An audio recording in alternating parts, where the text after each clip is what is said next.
What's up, everyone? Just curious your thoughts on getting that jacket. I mean, you've only been in the UFC for a couple of years now, and you've already been tested 50 times, which is kind of remarkable. So I guess, what does it mean for this honor, but also, like, how much of a nuisance is it being to get tested so much? Yeah, I mean, this is amazing. Getting this jacket, obviously people are going to say what they're going to say. And obviously having a physique like mine, people always go, that guy's definitely on the juice. And, there's a lot of athletes, not just me, there's a lot of athletes that get that. And there's a lot of athletes that I even suspect. You can't help but do it because some people have these physiques. But where the sport is now, I always tell people, listen, if you are going to do it, you are going to get caught. Because from my experience, it's been absolutely professional from the UFC side in terms of making sure we play on a level playing field. And I take comfort in the fact that I get tested. Yeah, it is a bitch sometimes. Rocking up to training because they have my time schedule every day. And if they don't know where you are, sometimes you just go, I'm not in this area today. Something happened, I have an interview. They rock up there and they're like, cool, well, you have 2 hours to get here.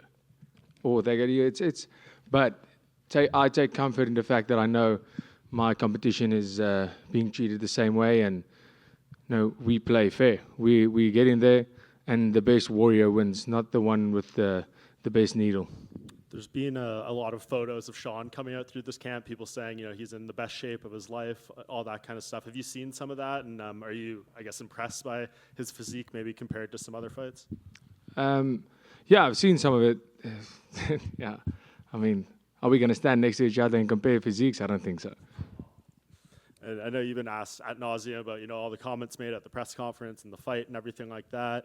And when we spoke last week, you kind of said, I'm too smart to go down that road. I have other things I can do to poke and prod at Sean. But he was very explicit, I think, earlier this week in an interview saying that, he's going to stab you if you bring that up. He's going to have a knife. Did you see those comments? And I guess, what did you make of that? Yeah, I saw that. I don't know, guys. That's pretty intense, right? I think that is. I don't know the legislation around here, but that seems like, Team Strickland needs to step in and check their boy. But I think when this whole thing occurred, where he said, "Listen, if you did it again," he said he'll kill me. He didn't say stab me. When he said kill, I said, "Okay, you're probably gonna shoot me then." But when I saw a knife, I'm like, "No, that's not gonna work. You won't touch me with that knife. I'll knock you out way before you get to stab me." Does any part of you in the back of your mind when you engage with him this week, like, keep those comments in mind, or are you just going to be yourself and say whatever you need to say? No. Am I scared that he self-sabotages this fight? Sure. That is something I've thought about. Maybe, trying everything to get out of it. But no. For me right now, the last press conference was winning on the mic. That was winning the Sean Strickland at his own game. Right now, this week where we're at, I'm not here to do that. I'm here to be the middleweight champion of the world. My focus is on fighting and not making jokes, getting the crowds to laugh. And, no, that's not why I'm here. I'm here. I've already won that battle. That battle is won. Right now, the battle needs to be won is the one coming Saturday night, and that's where my mind's at. My mind is at being ready mentally, physically, and being in the best shape of my life come Saturday night. And just last thing from me, speaking of, kind of the win pre-fight, his coach even said that he was triggered and he had to have a conversation with Sean about not fighting emotionally, saying that's not who we are and stuff. Once the fight begins, though, I mean, what are you expecting from him? Do you think that's going to get lost and an emotional side of him will come out? Yeah, I think it takes a lot for a team to admit something like this. You have to take that. And if it was a real problem, I don't think they would have. But I do think he has the right people around him. They are an extremely good team. They've showed that over the last year. They've had an incredible year with the coach and the team, and with all the awards, and deservingly so. But I think he has the right people around him to get him to get him back to where he needs to be, because we saw that he was definitely not in a good space of mind during that presser at the end. He was genuinely triggered, and obviously at the event where he jumped over chairs. And anybody who thinks that was fake, or staged, I wasn't informed of that because I took some real punches. But for me, that was a big win. But I do think he has the right people, and I hope for his sake he has the right people around him to get him back to where he needs to be. Because if you're going to fight that way, it's going to be disappointing for a lot of people. Dricus, Neil Davidson from the Canadian Press. The Springboks put out a message on social media today wishing you well. I'm sure you saw that, but do you have a sense of the support back in South Africa? Are you seeing that from here? Oh, absolutely. It's you wouldn't believe in South Africa what the vibe is like. I'm speaking to folks back home all the time. My family's flying in from South Africa. They're arriving this afternoon. It's electrifying in South Africa. There's watch parties everywhere. There's even watch parties for previous fights happening right now as the build-up leads. We are proud people, and like you said, world champions recognizing world champions. The Springboks made history by being the first country ever to have back-to-back Rugby World Cups. They have the most World Cup wins in the history of the sport. I'm honored, the Springboks are superheroes. And for them to show their support and love towards me, it's, the motivation I get from that, it's a dream come true. And that we have that Bok fire. That's what we call it, the Bok fire. And it'll show on Saturday night. And just a follow-up from me, if I may. You said that at the press conference you won on the mic, but do you regret making comments about somebody's abusive background? Is that something that you think should be discussed? Well, he discussed it, so... if you're gonna go out there and say, "Hey kids, you need to be abused more. Hey kids, you need drunken rage, abused beatings by your parents, like I got when I grew up," then that's you putting it out there. That's you joking about it. I wasn't joking about it. I am gonna beat the shit out of Sean Strickland. That wasn't a joke. So he made those comments. He made it public, and he was making a joke of it, not me.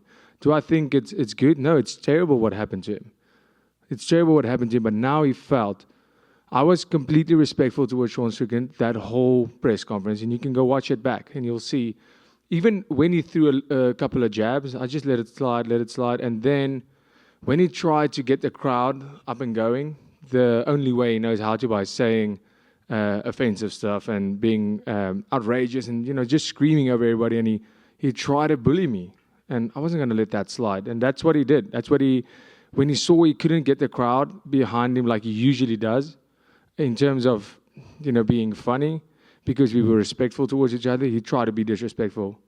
And I showed him what it feels like if you get some of your own medicine. So I was 100%, I do respect him a lot, but I'm not going to let you bully me.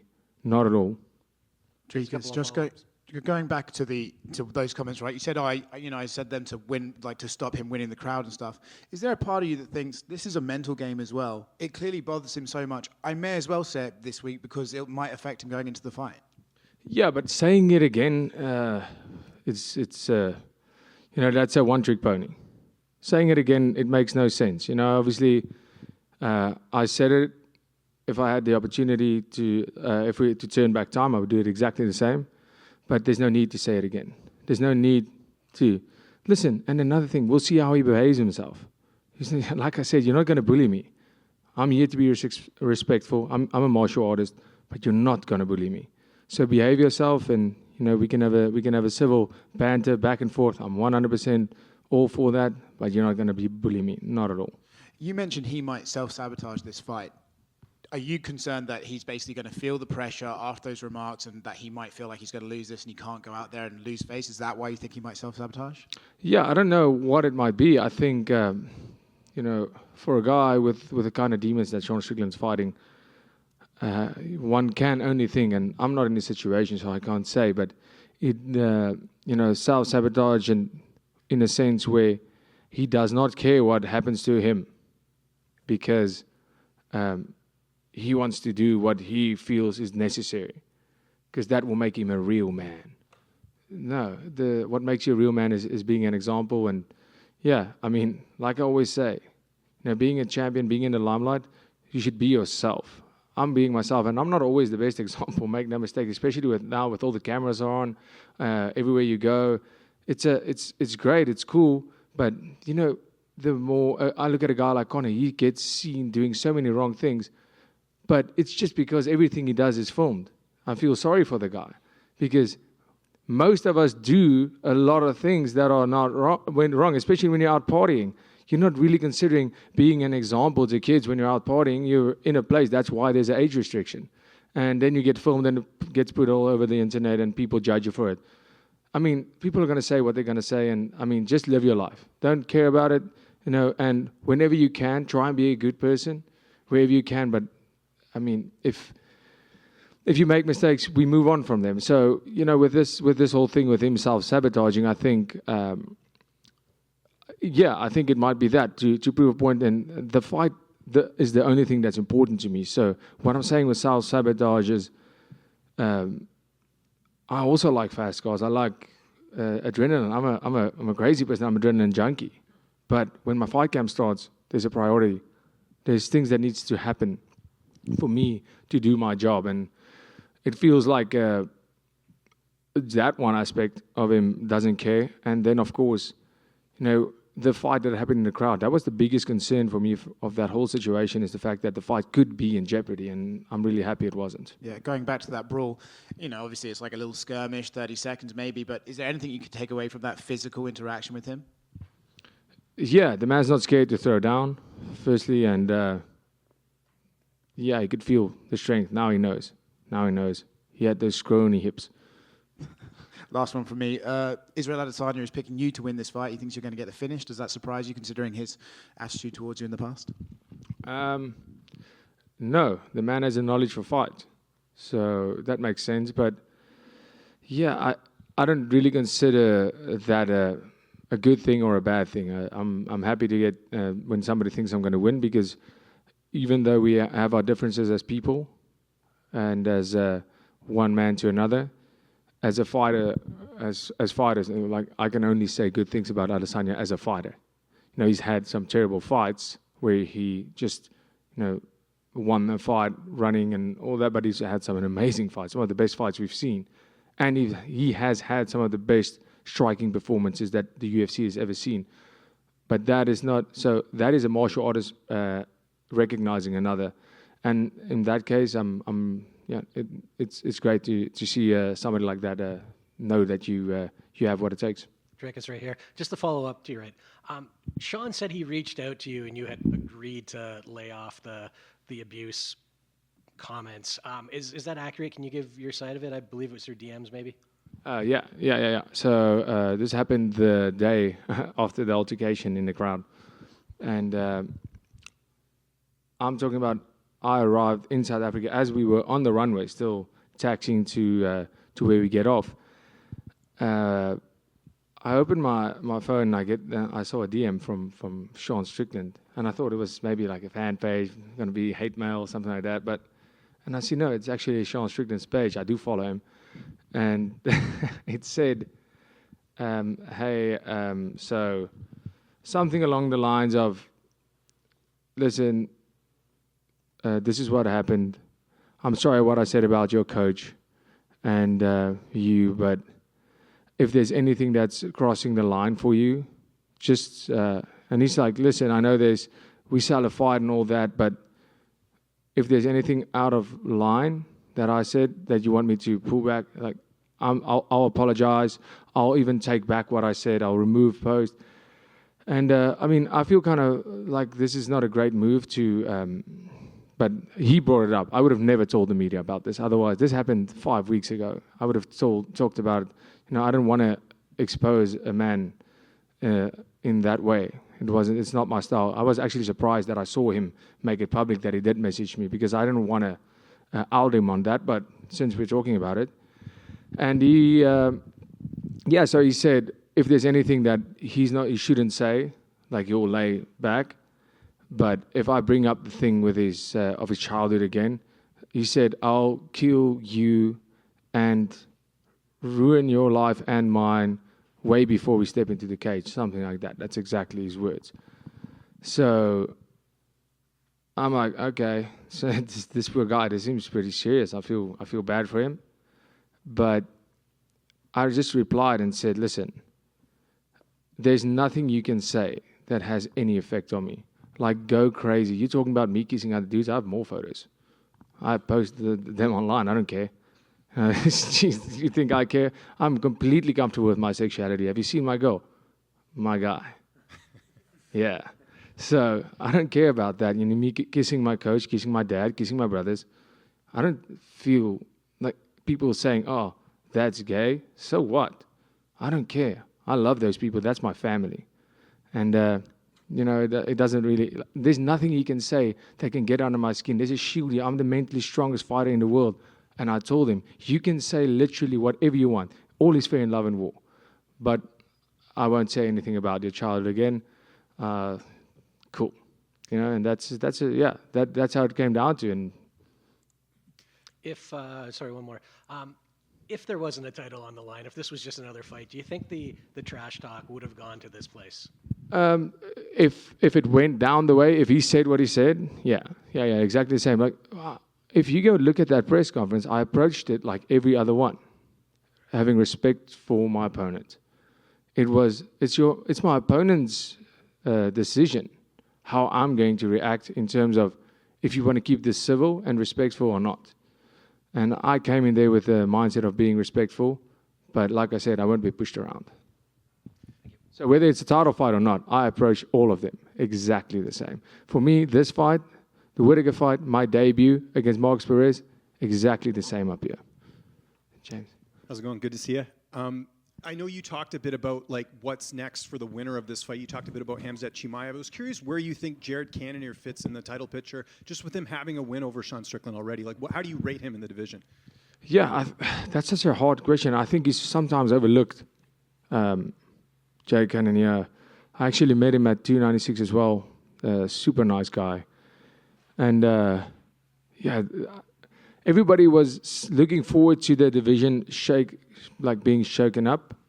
Because, I mean, if you look at a year ago, it was Izzy and Rob up there and the rest of the division almost down here. And we caught up quickly. And look at the whole division. Everything looks different now. But right now, there's so many options because we didn't have options. That was the problem. And that's why I was so surprised that the UFC picked me to fight Rob. Because you're sitting with what the UFC did. Look at all the contenders. They first fought for the belt. They would fight up into the top 5, 3, fight Adesanya, lose that fight, then they get Robert Whittaker. Because the UFC knew if you give any of these contenders to Robert Whittaker, we don't have another contender. We're just going to have Rob and Izzy the whole time. And that's how they planned it out. You could see it. It was Izzy, then Whittaker. Vittori. All of these guys, that's how even Cannonier himself fought the champ, fought Whittaker. With me, I'm like, yeah, they want me to be a contender. And all of a sudden they phone me and they go, you get Rob. I go, okay. So this is sink or swim. For them, that's what this was. They're like, we need Rob out of here. Like, we love Rob, but at the end, they're like, we can't do Rob and Izzy every time. And we have this crazy South African guy who's super strong and weirdly knocks everybody out. Let's give him to Rob and see what happens. And that was a big test for me. That was for them. They went, if he loses, if he wins, we have something on our hands. And I went out there and I did my job. And the same with Cannonier right now. There's so many people and so many contenders that it's almost hard because you have to make the right decision at the right time. Because a fight that's going to be hyped up and sold and selling like crazy right now is not necessarily the one that's going to have that kind of hype 6 months from now. What was it like training with MMA Guru? I didn't train with him. He was just there. I know he did some pad work because I was in the middle of my camp. He did some pad work with Cameron Simon. They did a boxing session. But man, I don't know if you guys saw that photo of me and him, and people thought it was Photoshop. It wasn't. It was, obviously the angle was upwards, but I thought he was like a short, fat guy, to be honest. I thought like he was going to be a little bit overweight and short. When I saw him, he was in great shape. Like, he was in good shape, and he was super tall. So that was really cool. And yeah, I mean, it was great to meet him. You know, seeing MMA enthusiasts like that, meeting guys who really start. I mean, all of you guys as journalists had to start somewhere. I mean, a lot of, especially in MMA, there was only one reason to get into this, and that was the passion for the sport. I can be wrong, but that's how I, as a fighter, and most journalists who cover MMA, I believe, got into it, is the passion you have for it, and he's one of those guys. So, it was great to have him there. I took him with the team. The team, we had a fight with Mark Hume at a local event there where I came up, and he joined us there. We got him tickets to go to the show, and he watched us train. So, I think he had a great time in South Africa. So last one for me, not looking past Saturday, but if you go out there and you come out pretty much unscathed, is UFC 300 a possibility for you? Would you want to get on that card? Listen, if there's one thing I can tell you that I've learned from this industry is don't say anything about after a fight, because they will crucify you whether you're injured or not. But let me tell you this, that would be ideal. That would be an ideal situation. I would love to fight UFC 300. As a champion, it doesn't get much, much bigger than that. Except if we take it to South Africa. Hi, Keith Whittier with Auto Life Magazine. Hi, Keith. I would love to ask, what would becoming the champion mean to you? Because one of the things that I really appreciate is that your singular focus seems to be on Saturday, with the exception of the UFC 300 question. I haven't really heard you talk about anything beyond this Saturday, and I know that's your singular focus. So what would becoming champion mean to you? Yeah, becoming champion is a culmination of 15 years of my life.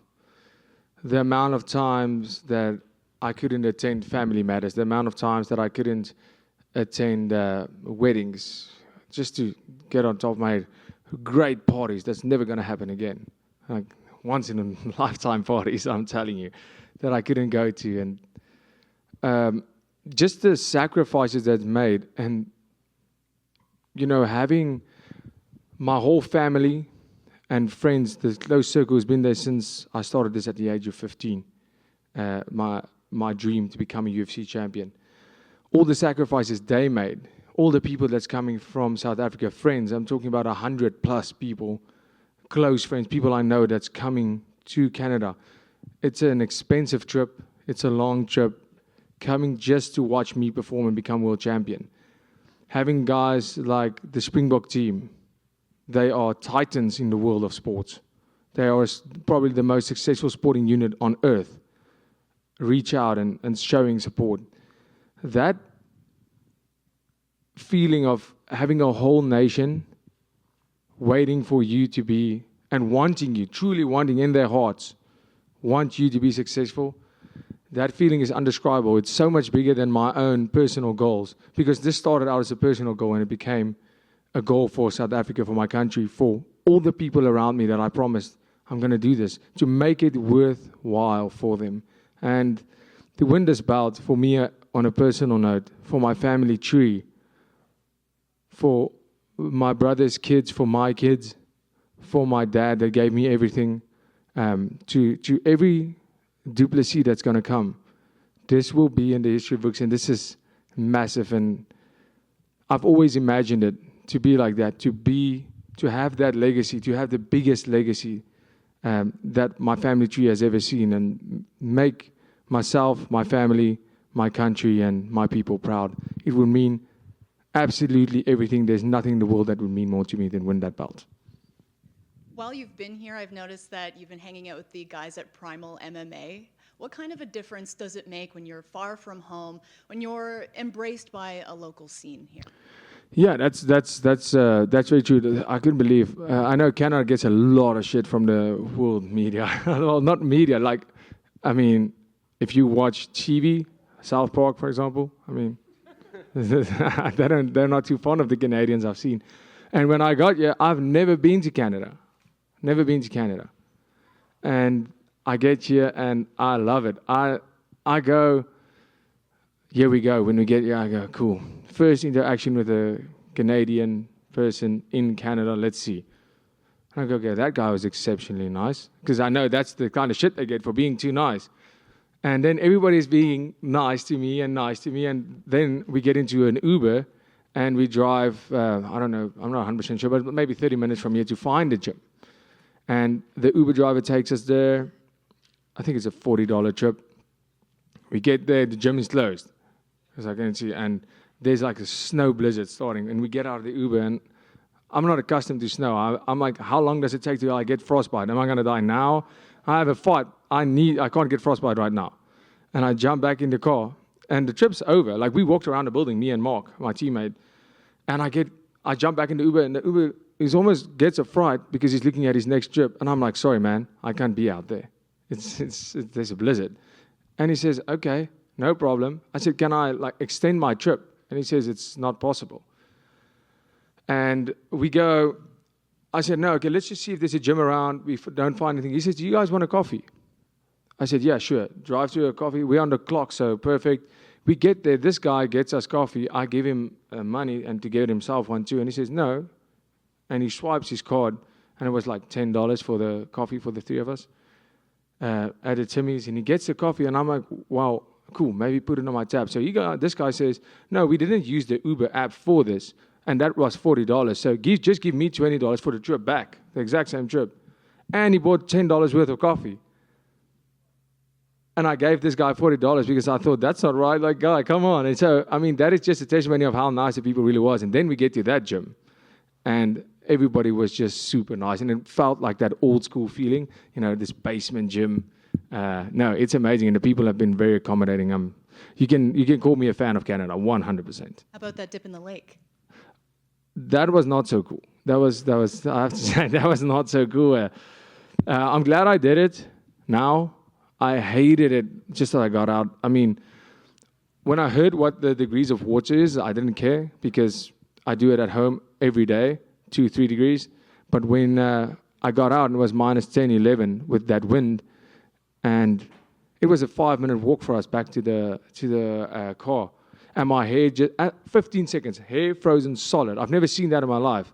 Once again, this is where I think, okay, this is a big, big problem. I couldn't use my hands. It felt terrible, but, I mean, things we would do for the camera, right?